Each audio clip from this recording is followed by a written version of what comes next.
Welcome to the Daily Plunge.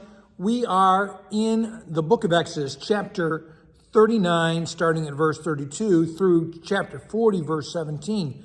Now, the Lord had instructed them to build the various items for the tabernacle. And now that work is done, Moses is going around inspecting it, him and others, to make sure it's been done right. Because last time they took on worship, they ended up with a golden calf that they threw the gold into the fire and out it pops. So we don't want that happening again, right?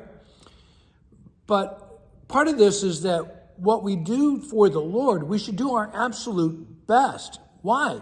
Because the Lord deserves our best, because the Lord is the God of our salvation.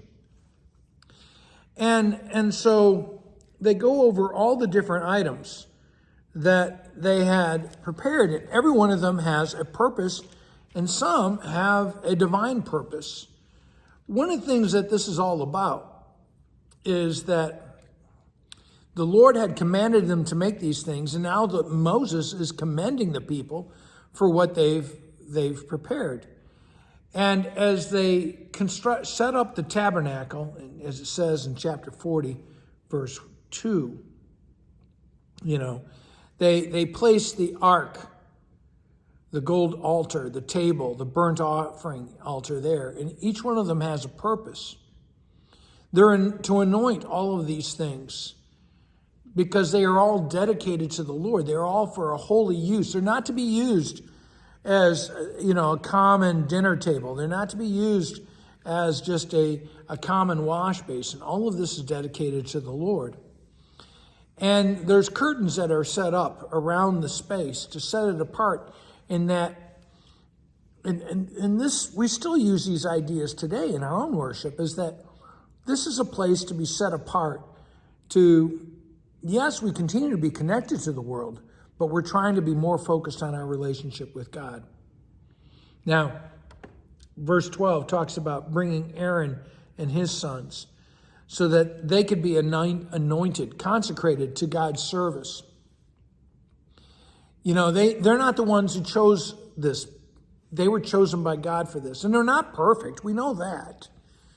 But God still called them to work through them in spite of their imperfection, so that, as he says, so they may serve me. Now, one of the things about this tabernacle, even though it is going to move with the people of Israel, God's dwelling place is not for just a tribal God. He is the Lord of the universe, the God who spread out the heavens, the God who conquers Egypt. He is a mighty God.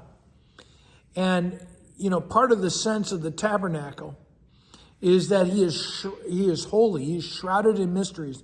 There's elements of the tabernacle that not everybody can see.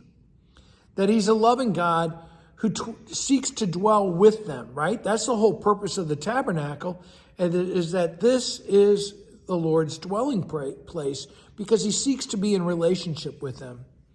The fact that there's the bread of the Lord's presence speaks about how the Lord is to be their bread and will provide for them each and every day.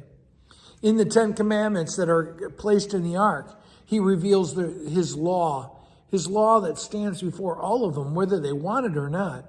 But on the top of the ark is this seat of atonement, or the seat of mercy, and that if they come to the Lord, he will give them forgiveness.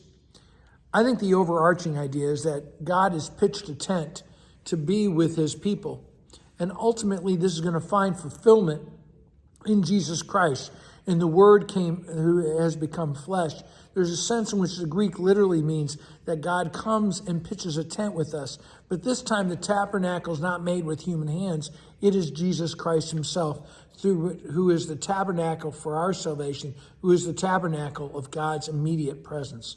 Thanks, friends. Have a blessed day.